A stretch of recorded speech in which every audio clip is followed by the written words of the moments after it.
नमस्कार दोस्तों, आप सबका एक बार फिर से स्वागत करता हूं मेरे इस चैनल संदीप स्टडी सेंटर में।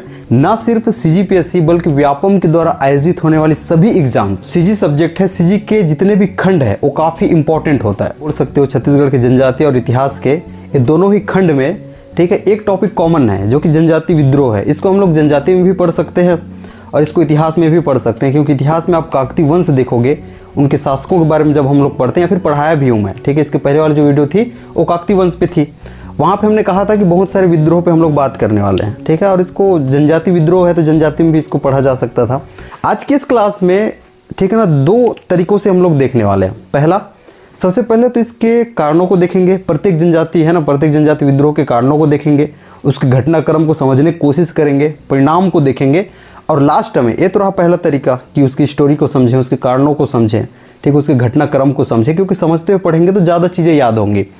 दूसरी चीज़, लास्ट में उन फैक्ट्स को देखेंगे, जैसे कि आपको डायरेक्ट पूछ दिया जाता है इसके नेतृत्वकर्ता कौन थे, इसके शासक कौन थे। हालांकि जो स्टोरी देखेंगे वहाँ पे मिलेंगे, ठीक है, तो एक सेपरेट तरीके से और उसको हम लोग जो है लिखने की कोशिश करेंगे। तो आइए शुरू करते हैं इस क्लास को। तो आज हम लोग जो पढ़ने वाले हैं वो है जनजाति विद्रोह, ठीक है। आपका टॉपिक क्या रहने वाला है? जनजाति विद्रोह।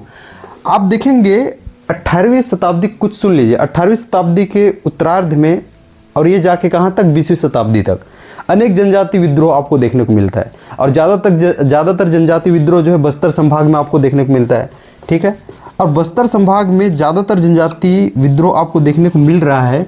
हालांकि प्रत्येक जनजाति विद्रोह के कुछ स्पेसिफिक कारण हैं जिसको हम लोग एक एक करके डील करेंगे, मतलब उसको देखने की कोशिश करेंगे। लेकिन आप देखोगे सभी विद्रोहों के, ठीक है, जितने भी विद्रोह हैं, सभी विद्रोहों के मूल में या फिर आप जड़ में बोलोगे तो एक समान कारण दिखाई देते हैं, ठीक है। जैसे कि उनकी परंपराओं में हस्तक्षेप करना, ठीक है, अंग्रेजों और मराठों के द्वारा, ठीक है, उनके क्षेत्र में प्रवेश करना, उनकी संस्कृति पे हस्तक्षेप करना, अत्यधिक शोषण, अत्यधिक करारोपण और नए शासन में जो है नए, ठीक है, नियमों को लाना, अचानक से कर वृद्धि कर दिया, ठीक है। ये सब इनके मूल कारण होते हैं।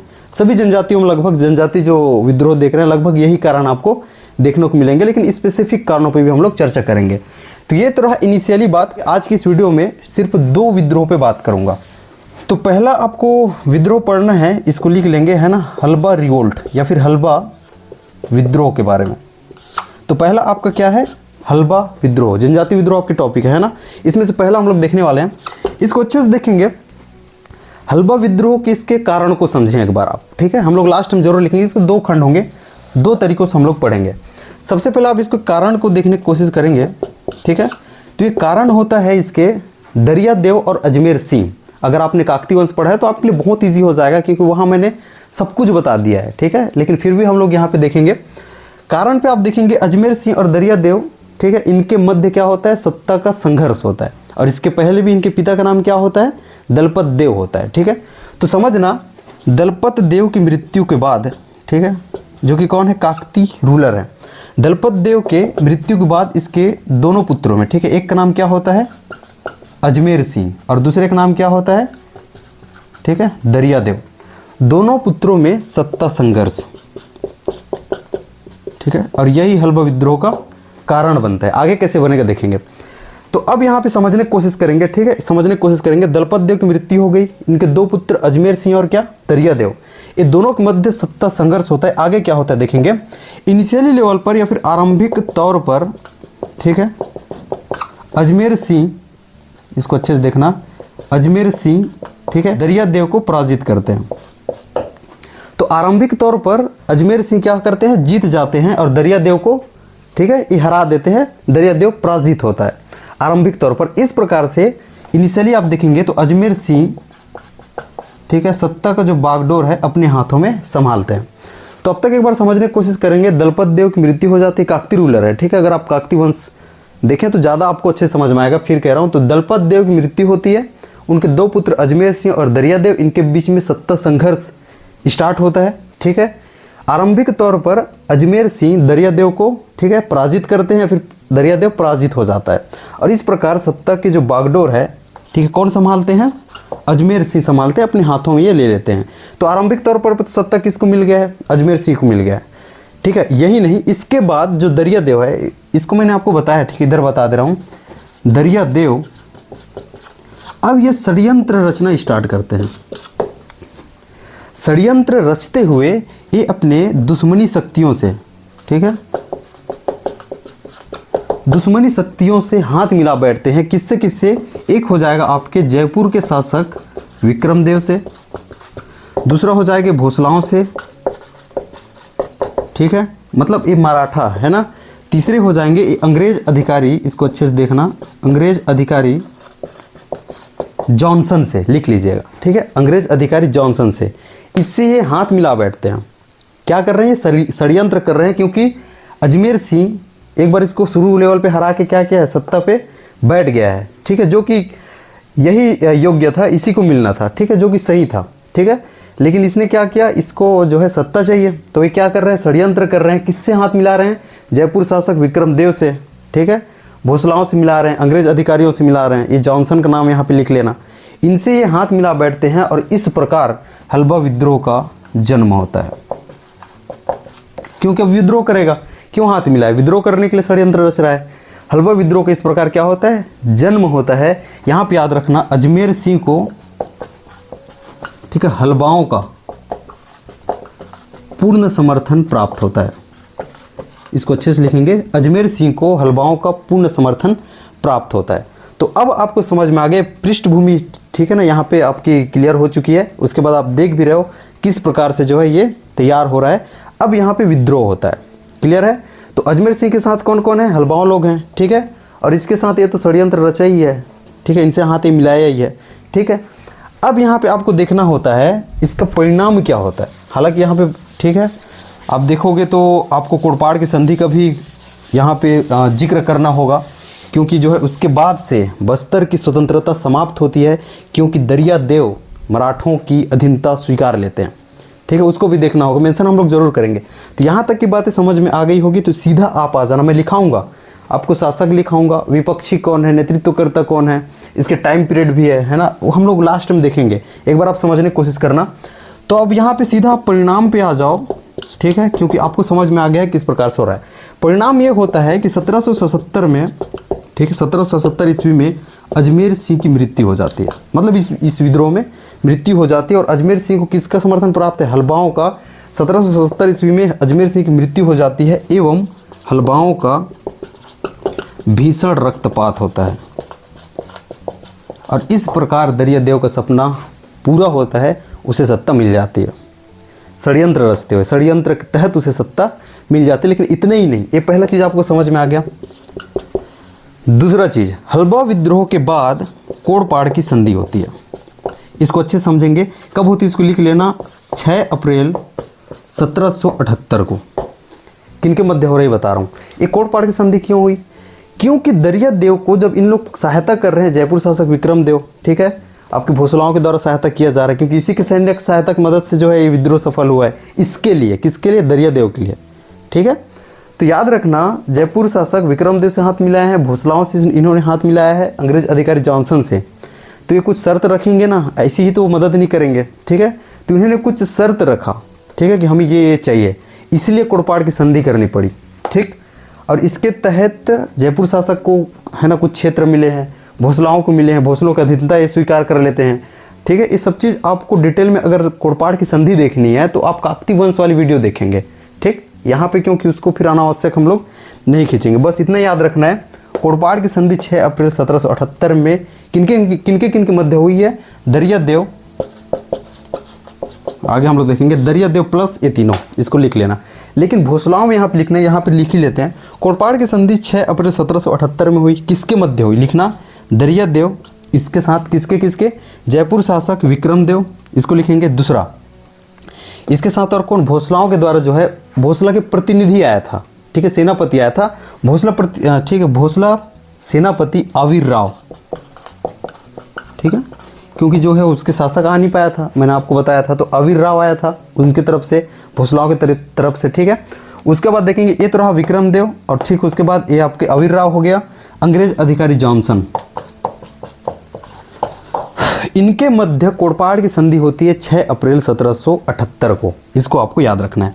और इससे, ठीक है, इसी से जो है बस्तर की स्वतंत्रता समाप्त हो जाती है, इसको लिखना। इसको अच्छे से लिखना। हलबाओं के यहाँ पे लिखना 1777 ईस्वी में अजमेर सिंह की मृत्यु, साथ में हलबाओं का भीषण रक्तपात। हम लोग परिणाम लिख रहे हैं इस विद्रोह का, ठीक है, रक्तपात हुआ। अब इस विद्रोह के बाद कोड़पाड़ की संधि है ना, संधि होती है 6 अप्रैल 1778 में, जो कि किसके बीच, दरियादेव के बीच, विक्रमदेव के बीच। विक्रमदेव जो कि जयपुर के शासक विक्रमदेव और भोसला के जो सेनापति अवीर राव है, भोसला सेनापति थे, जॉनसन जो कि अंग्रेज अधिकारी थे, इनके बीच कोड़पाड़ की संधि होती है। इन सब के बाद बस्तर की स्वतंत्रता समाप्त होती है और इसे कहा जाता है कि इस विद्रोह के बाद, ठीक है, बस्तर में चालुक्य वंश का अंत होता है। ठीक है, चालुक्य वंश का अंत होता है। ऐसा क्यों कहा जा रहा है? क्योंकि दरियादेव ने जो है भोसलाओं की अधीनता स्वीकारी थी। यही से जो है, आपको पता होगा, आपने अगर काकतीय वंश अगर आपने वीडियो है ना देखा होगा या फिर देखेंगे तो ये चीज़ और सारी आपकी क्लियर हो जाएंगी। ठीक है, क्योंकि इसके बाद जो है दरियादेव इनकी अधीनता स्वीकारते हैं तो इसकी स्वतंत्रता ऐसे ही समाप्त हो जाती है बस्तर की। अब बस्तर राज्य जो है, ठीक है, टैक्स पेइंग स्टेट बन जाता है। मतलब बस्तर, इसको लिखना करद राज्य बन जाता है। क्लियर है? तो ये तो रहे इसके परिणाम, आपको अच्छे से समझ में आ गया होगा। तो अब हम लोग उस पॉइंट को लिखते, एक तरीका हो गया पढ़ने का, जो कि स्टोरी के माध्यम से हम लोग पढ़ सकते थे, समझ सकते थे कि इसके कारण क्या है, और इसको भी जान सकते थे कि घटना क्या हुआ, परिणाम क्या हुआ। लेकिन आपको क्वेश्चन पूछा जाता है कि इस विद्रोह के समय काकतीय शासक कौन था, जो कि यहीं पे आपको मिलेगा, जो हमने बता भी दिया, लेकिन इसको सेपरेट लिख लेते हैं। इस विद्रोह के नेतृत्वकर्ता कौन थे, आपको पूछा जा सकता है विपक्षी कौन था, दमनकर्ता कौन था, ये सब आपको अभी समझ में आएगा। ठीक है, उसके बाद परिणाम क्या था, कारण तो हमने देख ही लिया। कुछ चीज़ें आपको वहीं से देखना है। सबसे पहले तो हलबा रिवोल्ट की बात करें तो इसके सन को आपको पूछा जा सकता है, तो इसको लिख लेना 1774 से 77, पहला चीज़। दूसरा लिखना है शासक। ठीक है, इसका जवाब आप खुद भी दे सकते हो, खुद ही सोच सकते हो शासक कौन थे, अजमेर सिंह, क्योंकि इनिशियली इन्होंने सत्ता प्राप्त किया था, उसके बाद तो स्टार्ट हुआ षड्यंत्र रचना। तो शासक कौन है, अजमेर सिंह, आपको याद रखना है। दूसरा चीज़ आपको याद रखना है विपक्षी कौन था। ठीक है, ये बड़ा इंपॉर्टेंट है। विपक्षी कौन था, दरियादेव, क्योंकि किन किन के मध्य हुआ है, ठीक है, दरियादेव और अजमेर सिंह के मध्य हुआ है। क्यों हुआ है, कैसे हुआ है, सब पे हमने बात कर लिया। कारण को आप खुद देख सकते हो। ठीक है, कारण को वहीं से ले लेना। एक क्या है, अजमेर सिंह और दरियादेव के मध्य सत्ता संघर्ष, ठीक है, या फिर उत्तराधिकार का युद्ध था, उत्तराधिकार का संघर्ष था, ये कारण हो गया। ऐसे करके आपको एक एक चीज लिखना है। इसको ब्रैकेट में लिखना नेतृत्वकर्ता। आपको पूछे इस विद्रोह के नेतृत्वकर्ता, ठीक है, कौन थे, तो क्या है, आपके अजमेर सिंह होंगे। अजमेर सिंह को हलबाओं का, ठीक है, प्राप्त था, उनका समर्थन प्राप्त था। विपक्षी दरियादेव है। आपको पूछ सकता है दमनकर्ता, तो दमनकर्ता के रूप में किसको देखोगे, स्टोरी में आपको क्या समझ में आया। तो दमनकर्ता के रूप में 3 चीज़ हमें मिलता है। एक, ठीक है, आपके जयपुर शासक, दूसरा भोसला, और तीसरा जो आपका क्या हो जाएगा, अंग्रेज, जो कि अंग्रेज अधिकारी जॉनसन है। तो इसको क्या देखोगे, दमनकर्ता के रूप में लिख लोगे। ठीक है, वो तीनों को लिख लेना जिनके साथ जो है दरियादेव ने षड्यंत्र रचा था। एक क्या हो गया, दमनकर्ता। अब यहाँ पे आपको परिणाम को लिखना होता है। ठीक है, परिणाम को लिखना होता है। परिणाम को हमने जो लिखा है, इसके पहले जो स्टोरी में आपने देखा है, उसको यहाँ पे देख लेना। अगर आप शॉर्ट में एक बार आप पढ़ना चाहते हो इस प्रकार से, तो आप परिणाम को भी लिख लेना। क्या हुआ, 1777 में अजमेर सिंह की मृत्यु, ठीक है, और हलबाओं का भारी मात्रा में जो है उन्हें नुकसान उठाना पड़ा, भीषण, ठीक है, रक्तपात होता है। कोड़पाड़ की संधि 6 अप्रैल 1778 को होती है। और आपको कोड़पाड़ की संधि इसके बारे में डिटेल जानना है तो आप काकतीय वंश वाली वीडियो देख सकते हैं। क्लियर है, किसके किसके बीच हुआ है वो भी आप देख लेना। तीसरा चीज़, बस्तर अब स्वतंत्र राज्य नहीं रहता। इस विद्रोह के बाद में बस्तर टैक्स पेइंग स्टेट बन जाता है। बस्तर, ठीक ना, उसमें चालुक्य वंश का, ठीक है, अंत होता है। चालुक्य वंश हालांकि आगे चलता है क्योंकि वो मराठाओं के अधीन होगा, ब्रिटिश के अधीन जब आता है। हमने काकतीय वंश पे अच्छे से बात कर ली है। ठीक है, तो वो स्वतंत्र राज्य ना होकर के एक करद राज्य बन जाता है। बस्तर की स्वतंत्रता समाप्त हो जाती है और ऐसा कहा जाता है कि इस विद्रोह के बाद जो है बस्तर में चालुक्य वंश का अंत होता है। क्लियर है, तो ये तो रहा परिणाम। इतने चीज़ों पे बात करने के बाद जितनी चीज़ और है, आपकी घटना हो गया, सब हो गया, वो आप स्टोरी से देख लेना। लेकिन आपको स्पेसिफिक ये चीज़ याद होना चाहिए, ये डायरेक्ट क्वेश्चन पूछे जाते हैं। इस प्रकार आप नोट करके 2 चीज़ लिखना। पहला, ये छत्तीसगढ़ का पहला जनजाति विद्रोह था। क्लियर है। दूसरा चीज, अजमेर सिंह को भी पूछा जा सकता है, फिर पहले पूछा भी गया है, अजमेर सिंह को क्रांति का मसीहा कहा गया है, क्रांति का मसीहा कहते हैं। ठीक है, इसको आप अच्छे से देख लेना। इतने चीज़ों पे बात करोगे तो ये ओवरऑल आपके हलवा विद्रोह के बारे में हो जाएगा। तो 1774 से स्टार्ट हुआ है तो 77 में जाके लास्ट हो रहा है। अब कोटपाड़ की संधि हो रही है तो 78 में हो रहा है। ठीक है, तो आपको एक चीज़ याद रखना, जब हलवा विद्रोह हमने कहा है 74 से 77, तो कोटपाड़ की जो संधि होगी विद्रोह के बाद हुआ है, तो उसका सन क्या होगा, 78 होगा। तो ऐसे करके आप उस 78 को ट्रेस करना, क्योंकि आपको सन में ही फंसा सकता है। 6 अप्रैल 1777 देगा, 77 जरूर देगा। ठीक है, 6 अप्रैल 1778 देगा। तो 78 क्यों है, क्योंकि ये हलवा विद्रोह के बाद वो कोटपाड़ की संधि हुई थी। तो कोटपाड़ की संधि को याद रखना, वो 78 है, 1778, 6 अप्रैल 1778। ये तो रहा आपके हलवा विद्रोह। इसके बाद आप जो भी आप बुक पढ़ रहे होंगे, ठीक है, जो भी बुक पढ़ रहे होंगे वहाँ पे फैक्ट्स को समझने में आपको काफ़ी आसानी होगी। ये वीडियो आपको हेल्प करेगा उस फैक्ट्स को समझने में, उस फैक्ट्स को याद रखने में, उस फैक्ट्स को जो है लॉन्ग टर्म के लिए याद रखने में। नेक्स्ट हम लोग चलते हैं, इसके बाद आपके दूसरा जो जनजाति विद्रोह आता है वो भोपालपट्टनम का विद्रोह है, लेकिन ये कोई विद्रोह नहीं होता। इसको कैसे एक बार हम लोग देखने की कोशिश करेंगे। इसका ईयर लिख लेना 1795, ठीक है, 1795, 1795, ठीक है। क्या पढ़ रहे हैं हम लोग, भोपालपट्टनम का संघर्ष, ठीक है, इसको आप अच्छे से लिख लेना, भोपालपट्टनम का संघर्ष है। ईयर है 1795, 1795। ये कोई विद्रोह नहीं था, कोई युद्ध नहीं था, एक संघर्ष था, आदिवासियों के द्वारा किया गया एक सफलतम प्रयास था। कारण क्या था याद रखना, एक अंग्रेज अधिकारी हुए कैप्टन ब्लंट, क्या, कैप्टन ब्लंट। ये इंसान बस्तर प्रवेश करना चाहता था, स्पेशली इंद्रावती नदी पार करके भोपालपट्टनम में प्रवेश करना चाहता था। उसके अलग अपने कुछ उद्देश्य रहे होंगे, है ना, स्टडी करना या फिर कुछ करना वहाँ पे और समझना। तो आदिवासी हस्तक्षेप समझ रहे थे, ठीक है ना, क्योंकि कारण में आप देखे हो कि इनकी संस्कृतियों पे हस्तक्षेप, परंपराओं पे हस्तक्षेप, इनकी भूमियों पे हस्तक्षेप, ये सब चीज़ इनके कॉमन एक कारण होते हैं। तो कैप्टन ब्लंट जो है ये बस्तर प्रवेश करना चाह रहा था, ठीक है, इंद्रावती नदी पार करके भोपालपट्टनम पहुंचने चाह रहा था। और जो बस्तर के आसपास के क्षेत्र है यहाँ पे कई दिनों तक विचरण करता रहा। इसको अच्छे समझेंगे, यहाँ पे ज़्यादा कुछ पूछेगा नहीं, कई दिनों तक विचरण ये करता रहा। आसपास के जितने भी जमींदार थे उनके द्वारा जो है इनको सचेत भी किया गया, ठीक है, इसको बताया भी गया कि देखो तुम्हारी सुरक्षा व्यवस्था अच्छी नहीं है।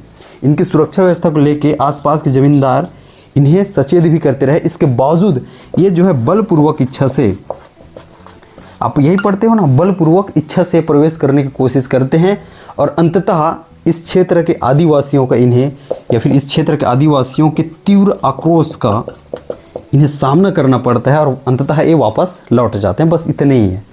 तो इसमें पूछेगा क्या, 3 चीज़ पूछ सकता है। एक, इसका ईयर पूछ सकता है जो कि इंपॉर्टेंट है, ये सही जोड़ी में भी आ सकता है, 1795, ठीक है, इसको अच्छे से लिखना, 1795। भोपालपट्टनम का संघर्ष है 1795। इस समय शासक आपको पूछ दे तो वो दरिया देव है, इसको अच्छे से लिख लेना, है ना, दरिया देव इस समय शासक थे। क्लियर है। कारण क्या था, कैप्टन ब्लंट को, इसको आप लिख सकते हो, ठीक है। ईयर क्या है, 1795, दरिया देव इस समय शासक थे, लिखिए। कारण क्या था, कैप्टन ब्लंट को, ठीक है, बस्तर प्रवेश से रोकना, ये कारण हो गया। अब क्या क्या हो उतना वो जाएगा नहीं, ठीक है, जो मैं आपको बताया था कि बलपूर्वक इच्छा से घुसने की कोशिश ही किया, प्रवेश करने की कोशिश ही किया, तो अंततः उसे जो है तीव्र आक्रोश का सामना करना पड़ा आदिवासियों का और उसे वापस जाना पड़ा। बस इतना ही है। नेक्स्ट है अब आपका परलकोट का विद्रोह, जो कि काफ़ी इंपॉर्टेंट है, वहाँ से क्वेश्चन आपके काफ़ी या फिर बहुत सारे बन सकते हैं। तो परलकोट का विद्रोह अब हम लोग देखते हैं। तो तीसरे नंबर का आपका क्या है, परलकोट का विद्रोह। क्लियर। इसका ईयर शुरू में ही लिख लेना, 1824, ठीक है, और ये 25। क्लियर है। समझने की कोशिश करना, पृष्ठभूमि देखेंगे। याद रखना, परलकोट जो है बस्तर राज्य के उत्तर पश्चिम, अगर ये बस्तर का राज्य है ऐसे हम लोग देख लेते हैं, तो ये उत्तर पश्चिम, ठीक है, उत्तर पश्चिम क्षेत्र में स्थित, याद रखना, ठीक है, उत्तर पश्चिम क्षेत्र में स्थित एक पुरानी जमींदारी थी। पूरा लिखना। तो बस्तर राज्य के उत्तर पश्चिम क्षेत्र में स्थित एक पुरानी जमींदारी थी, क्या, परलकोट। और यहाँ के जमींदार थे, ठीक है, जमींदार कौन थे, गेंद सिंह। अच्छे समझना। और ये जो है कोटरी नदी के किनारे स्थित सप्तमाड़ीय, ठीक है, राज्यों में सबसे बड़ा राज्य था, ऐसा भी इसके लिए कहा जाता है। तो याद रखना, इसको याद रखना, बस्तर राज्य के उत्तर पश्चिम क्षेत्र में स्थित है ना, ये पुरानी जमींदारी थी, जिसके जमींदार क्या थे, गेनसी थे। और परलकोट के राजा को भूमिया भी कहा जाता है, इसको भी लिखना है ना, कहा जाता था। ये पहला चीज एकदम क्लियर हुआ। इस समय शासक थे महिपाल देव, ठीक है, महिपाल देव।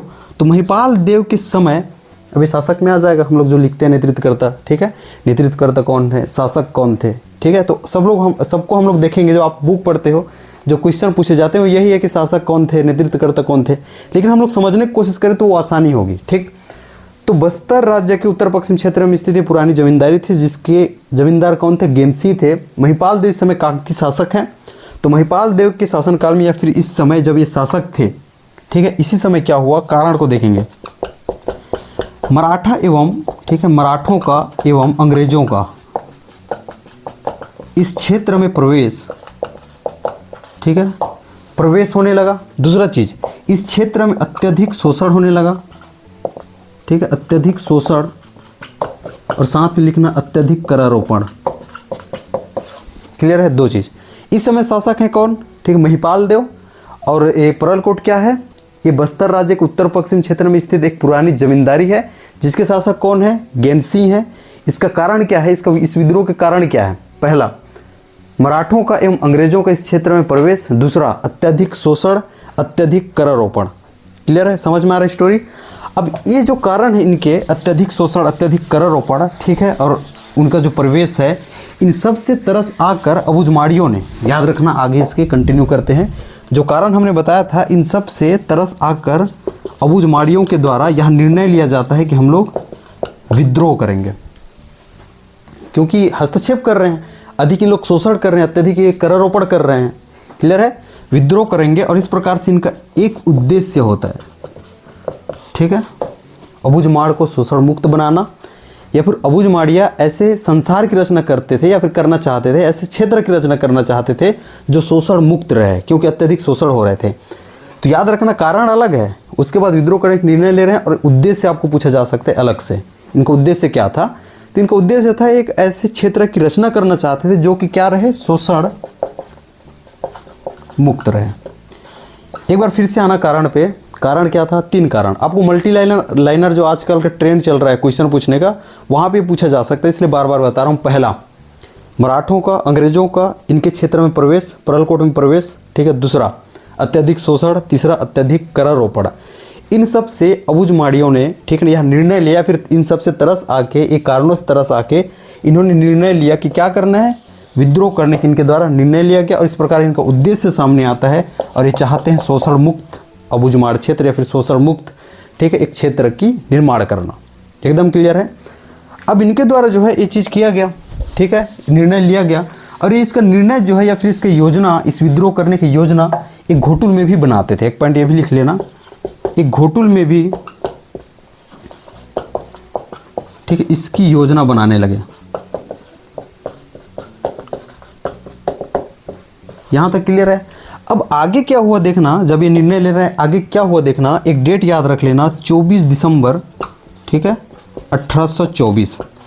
इस दिन गेंद सिंह के आह्वान पर, गेंद सिंह कौन है, परलकोट जमींदार, परलकोट जमींदारी के क्या है, जमींदार हैं।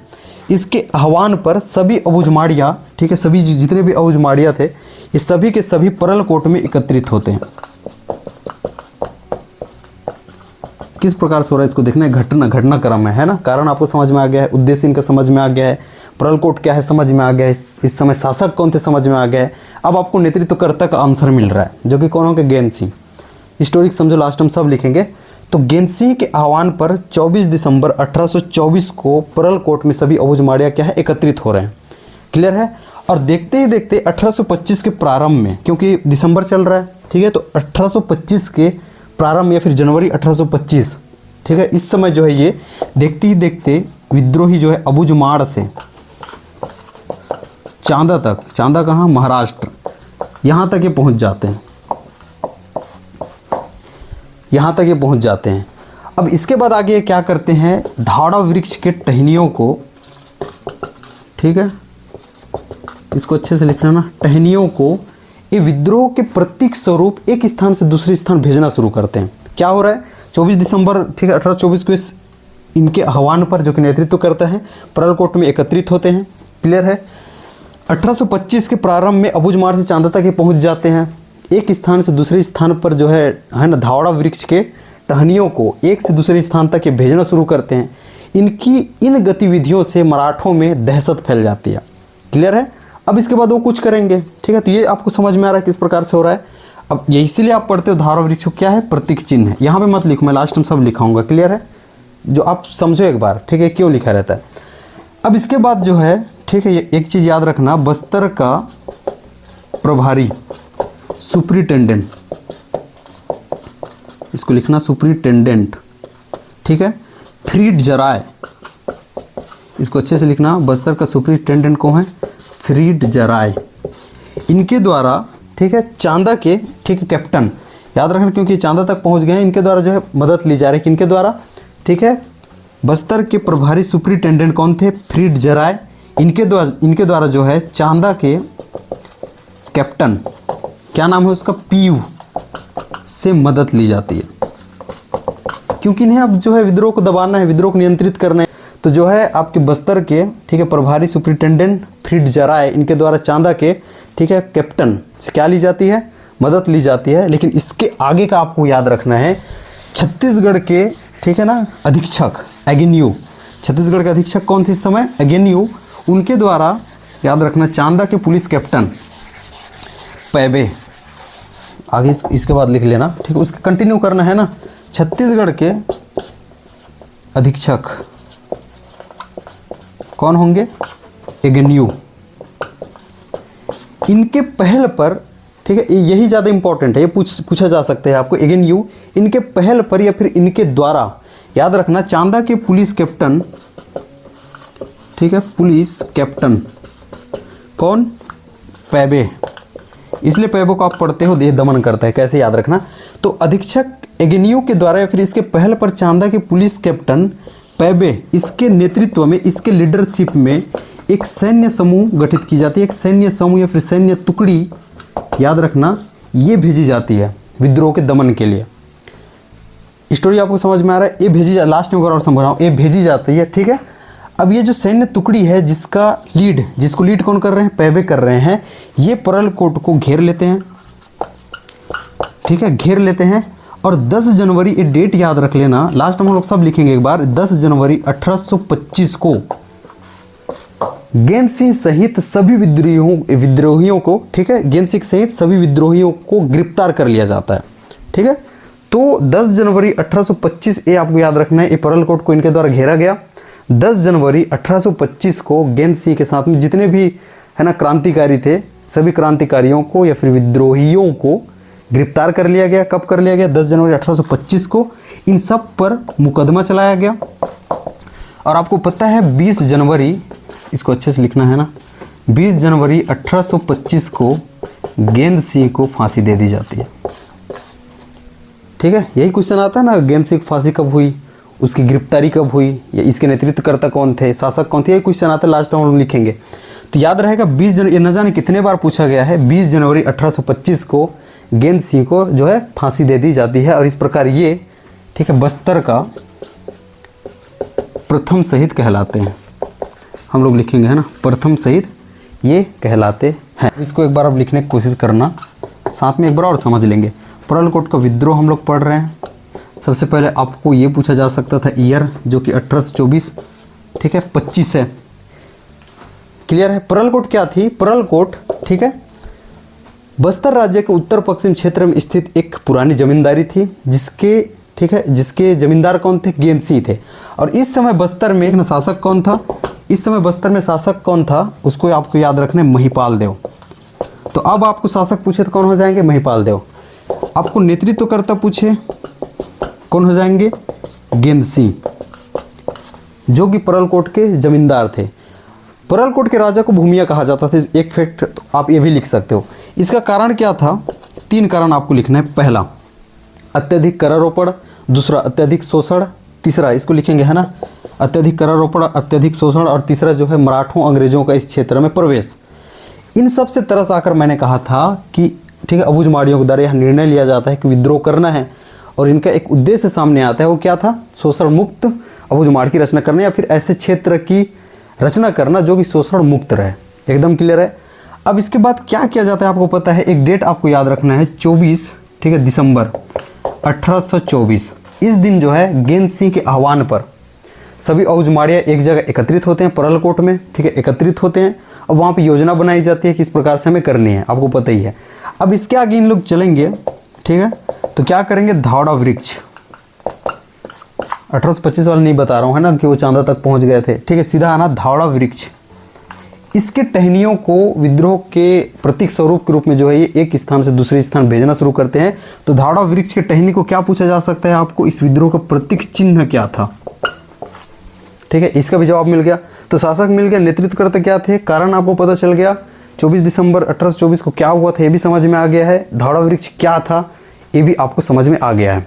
आगे क्या हुआ, वो कैप्टन पी वाला छोड़ के सीधा आ जाना पैबे, लिख लो दमनकर्ता, ठीक है, दमनकर्ता, ब्रैकेट करके या फिर साइड में आप लिख सकते हो, फिर स्टोरी को आपने लिख लिया तो मत लिखना, ठीक है, आपको पता ही है क्या हुआ था। कैप्टन एगनियो, ठीक है, उसके पहल पर पैबे के नेतृत्व में एक सैन्य टुकड़ी इस विद्रोह के दमन के लिए भेजी गई, ठीक है, वो गई और परलकोट को घेर कर सभी विद्रोहियों को या फिर गेंद सिंह के साथ जो है गिरफ्तार कर लिया गया। तो यहाँ पे डायरेक्ट लिखना 10 जनवरी 1825, इस दिन गेंद सिंह को गिरफ्तार कर लिया गया, सब पर मुकदमा चलाया जाता है और 20 जनवरी, ठीक है, 1825 को, ठीक है, गेंद सिंह को फांसी दे दी जाती है। इस प्रकार गेंद सिंह को बस्तर का प्रथम शहीद कहा जाता है। बस इतना क्या है आपके परलकोट का विद्रोह, और इस प्रकार आपका 3 विद्रोह आज समाप्त होता है। हालांकि आपके भोपालपट्टनम वाला संघर्ष जो है एक संघर्ष था, विद्रोह था नहीं, ज़्यादा कुछ पढ़े नहीं है। 2 मेनली, एक क्या हलबा विद्रोह, ठीक है, और दूसरा क्या है परलकोट का विद्रोह। जाते जाते एक चीज़ मैं कहना चाहूँगा, अगर आप कंटिन्यू चाहते हो इस प्रकार की वीडियोस, आप चाहते हो कि आपके तैयारी में ये चीज़ हेल्प हो, CGPSC के प्रीलिम्स के लिए काफ़ी हेल्प हो, व्यापम आने वाले जो एग्ज़ाम्स होंगे उसमें काफ़ी हेल्प हो, ये वीडियो ज़रूर कंटिन्यू होगी। लेकिन इस वीडियो में आपको बताना पड़ेगा, आपको फीडबैक लेना चाहूँगा। आप बताइए कि वीडियो आपकी तैयारी में कितनी हेल्प कर रही है, फिर कितनी मददगार है, कितनी सहायता ये कर रही है। इस प्रकार से आप मुझे फीडबैक दे सकते हो। तो आगे क्लासेस आपकी कंटिन्यू जरूर होगी। बहुत बहुत धन्यवाद।